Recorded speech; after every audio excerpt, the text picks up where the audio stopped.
आम्ही बसेसचं इंटिग्रेशन आणि बाकी ट्रान्सपोर्टेशनचं इंटिग्रेशन देखील त्या ठिकाणी करण्याचा प्रयत्न करतोय। तसेच पुण्यामध्ये एक टनेलचं नेटवर्क देखील करण्याचा आमचा मानस आहे, ज्या माध्यमातून या पुण्याला वाहतुकीच्या कोंडीतनं आपल्याला मुक्त करता येईल।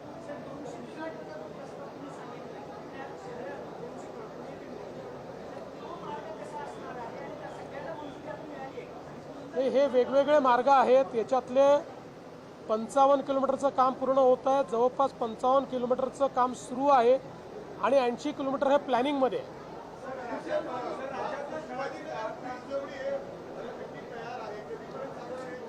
त्याच्यामध्ये ह्या 23 किलोमीटरचा मार्ग आहे, 11 किलोमीटरचा जो मार्ग आहे हा मे मध्ये पूर्ण होतोय, उरलेले 12 किलोमीटर हे जुलैमध्ये पूर्ण होत आहे।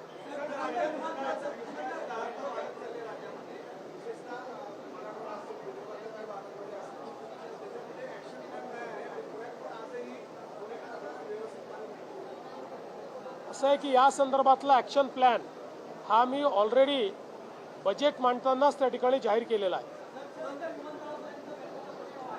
भविष्यात ती न्यावीच लागणार आहे आणि नेणार आहोत आपण, जाणार आहे तिकडे जाणार आहे।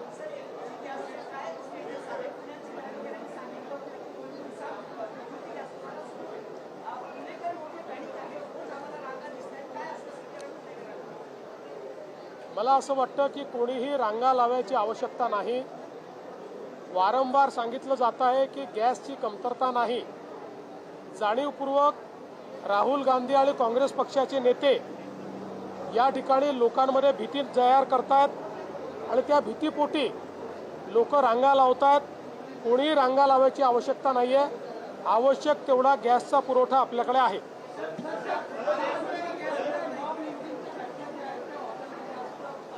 कुठे पॉप लिंचिंग पाहायला मिळालं तुम्हाला?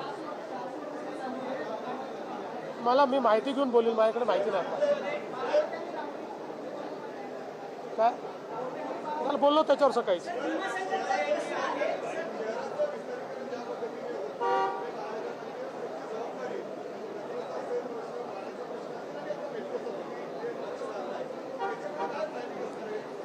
आता महानगरपालिकेमध्ये बॉडी आलेली आहे, महापौर, उपमहापौर, स्टँडिंग कमिटी चेअरमन, वेगवेगळे सभापती आहेत।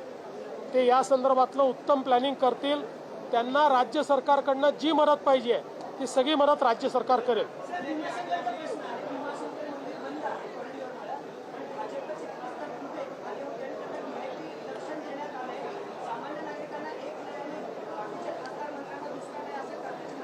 नाही, मला काही माहिती नाही या संदर्भात, मी पहिल्यांदाच तुमच्याकडनं हे ऐकतोय। भीमाशंकरच्या मंदिराचं आपण काम फार वेगाने करतोय, कारण आपल्याला कुठल्याही परिस्थितीमध्ये कुंभाच्या आधी भीमाशंकरचं काम पूर्ण करायचं आहे। चला।